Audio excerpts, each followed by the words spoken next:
దట్టమైన అడవిలో రెండు చెట్లు నిలబడి ఉన్నాయి. ఒకటి ఎత్తైన, సన్నని మొక్కజొన్న మరియు మరొకటి భారీ, ఓక్ చెట్టు. ఒకరోజు ఒక భీకరమైన తుఫాను అడవిని తాకింది. మెరుపులు చీకటి మేఘాల గుండా పగిలిపోయాయి మరియు గాలి చెట్ల గుండా దూసుకుపోయింది. ఓక్ చెట్టు గట్టిగా నిలబడి గాలులను ఎదుర్కొంది. దీనికి విరుద్ధంగా, దృఢంగా పాతుకుపోయిన మొక్కజొన్న గాలులతో వెనక్కి ముందుకు ఊగుతూ విరిగిపోకుండా నిరోధించింది.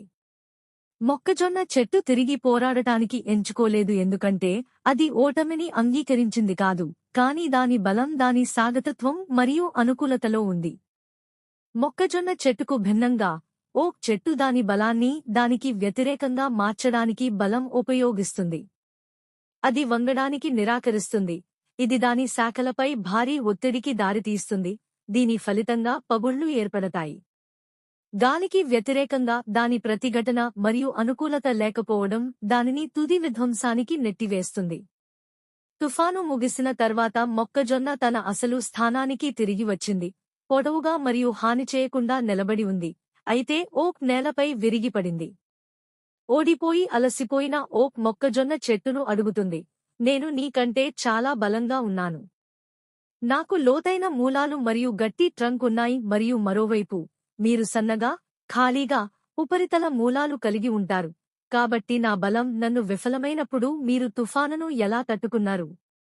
వినయపూర్వకమైన మొక్కజొన్న సందేహం లేకుండా సమాధానమిస్తుంది, మీకు అసమానమైన బలం ఉంది, కాని అది మీ ప్రతిఘటన మరియు మీ అతిగా దృఢమైన స్వభావమే మీ పతనానికి దారితీసింది. నా ఖాళీతనం, ఇది ఒక స్థలాన్ని మరియు సవాళ్లను అంగీకరించే కోరికను సృష్టిస్తుంది. నాకు ఉపరితల మూలాలు ఉన్నాయి, కాని అది నా బలహీనత కాదు, కానీ నా ఆస్తి, ఎందుకంటే అది నన్ను తిరిగి బౌన్స్ చేయడానికి సహాయపడుతుంది. కాబట్టి నేను పరిస్థితులను లేదా సవాళ్లను ఎదుర్కోవడం లేదు, నేను వాటితో నృత్యం చేస్తున్నాను. నాకు మీ నిర్మాణం లేదా మీ బలం సగం లేదు, అయినప్పటికీ నాకు ప్రతిఘటన లేదు.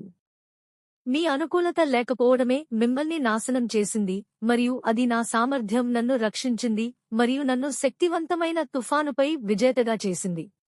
ఈ కథ నుండి తీసుకోవలసిన ముఖ్య విషయం ఏమిటంటే, జీవితంలో మనం అవమానం, క్రూరమైన తీర్పులు, విరహం మరియు అపోహల తుఫానుల గుండా వెళుతున్నప్పుడు మనం సాధారణంగా ఓక్ అయ్యేందుకు ఇష్టపడతాము. మనం మన బలాన్ని మొత్తం ఉపయోగించి దానికి ప్రతిఘటించి ప్రతీకారం తీర్చుకోవడానికి ప్రయత్నిస్తాము, అది అలసిపోతుంది. మనం పోరాడటానికి ఎంత ఎక్కువ ప్రయత్నిస్తే తుఫాను అంత ఎక్కువ దూకుడుగా మారుతుంది. ఫలితంగా మనం సమయం మరియు శక్తిని కోల్పోవడమే కాకుండా మన ప్రాధాన్యతల నుండి దృష్టి మరల్చుకుంటాము. ఇప్పుడు మనం పరిష్కారంపై దృష్టి పెట్టడానికి బదులుగా ప్రజలు మన గురించి ఏమనుకుంటున్నారో లేదా ఏమనుకుంటున్నారో దానిపై దృష్టి పెడుతున్నాము. మీరు చూడండి, నిజం ఏమిటంటే ప్రజలు మన ప్రతిస్పందనను, మన గురించి వారి ఆలోచనలకు మన ధృవీకరణను కోరుకుంటున్నారు. మనం స్పందించడం ప్రారంభించిన క్షణం వారికి ధృవీకరణ లభిస్తుంది మరియు మనం భ్రమించే మనస్సుతో బాధపడుతున్నాము. తీవ్రమైన ఆత్మవిశ్వాసం మరియు ఆత్మగౌరవం మరింత విఫలతలకు దారితీస్తుంది. మనం మొక్కజొన్న వలె దృఢంగా ఉండటానికి ఎంచుకుంటే విషయాలు మారుతాయి. ప్రజలకు ప్రతిస్పందనలు ఇవ్వడానికి బదులుగా మనం గుర్తింపు పొందే కోరిక మరియు అర్థమయ్యే అవసరాన్ని మనం మన నుండి వేరు చేయడం ప్రారంభిస్తే మనం ఏదైనా పరిస్థితి నుండి తిరిగి బౌన్స్ అవ్వగలము. మనం మనల్ని మనం నిరూపించుకోవడానికి మరియు మన విలువను తమ అహంకారాన్ని తీర్చడానికి బాధితుల కోసం చూస్తున్న ప్రజల ముందు ప్రదర్శించడానికి ప్రయత్నించడం మానేస్తే మాత్రమే మనం తిరస్కరించబడే భయం నుండి విముక్తి పొందగలము. అది తిరస్కరించబడే భయమే మనల్ని రక్షణ